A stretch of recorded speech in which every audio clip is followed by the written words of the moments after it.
Europeans. Every last one. No matter the accent, the flag, the anthem, or the mascot.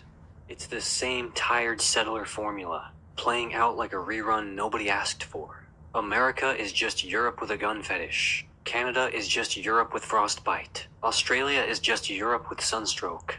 South Africa is just Europe with a safari brochure. And Israel.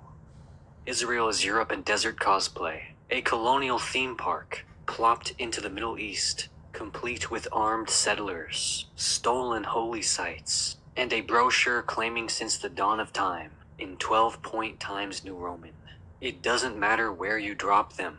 They drag Europe with them like a virus that survives every climate. Drop them in the tropics. They'll get sunburned, plant sugarcane, and import enslaved labor. Drop them in the tundra. They'll claim the ice in the name of the crown and die of scurvy. Drop them in Palestine. They'll bulldoze olive trees, put up concrete walls, and call it security. Same script, different background. Israel tries to sell itself as ancient, but it's as European as fish and chips. The infrastructure, the military hierarchy, the parliamentary system, the passports, the borders, all stamped with the fingerprints of London, Paris, and Berlin. The settlers speak European languages at home, read European philosophy in school, and enforce European racial hierarchies on indigenous soil. It's not a rebirth of a biblical kingdom. It's just Europe squatting in a different time zone. And all of these settler states, without exception, have the same personality disorder. They pretend to be independent, yet cling to Europe's culture like a toddler to a pacifier. They'll reject the crown while keeping its laws, its property systems, its religions, and its social hierarchies.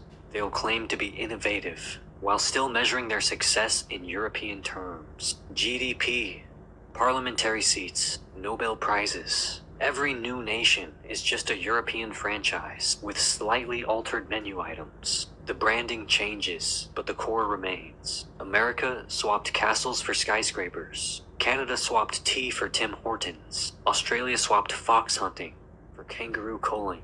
Israel swapped foggy hills for arid plains. But the logic is identical. The land was theirs before they arrived. False. The indigenous don't count. Lie. The violence is always justified. Propaganda. When they gather, it's like a family reunion nobody else wanted to attend. White cousins from across the globe patting each other on the back for surviving in territories they never belonged to. America will brag about its military. Israel will brag about its resilience. Australia will brag about its beaches. Canada will brag about its healthcare. But it's all settler PR, polished until it shines over the mass graves. And the pettiest part, they all act like their version of settlerism is the better one. America calls Canada soft. Canada calls America violent. Australia calls Britain uptight. Britain calls Australia uncivilized, which is true. Israel calls everyone else naive. But it's the same song in different keys. The same European arrogance, rewritten for regional flavor. They'll bicker over who grills the better meat, while standing ankle deep in stolen soil. At the end of the day, you could swap their leaders, their flags, their capitals, and nothing would change. Put the American presidents in Ottawa, the Australian PM in Tel Aviv, the Israeli PM in Canberra, and the Canadian PM in Washington. They'd still run the same playbook. Protect settler dominance, erase indigenous existence, and pretend it's progress. You can paint over it, repackage it, ship it to another continent. But every settler state still smells like Europe after a long boat ride. Moldy, self-righteous, and convinced the whole world should speak its language. Go.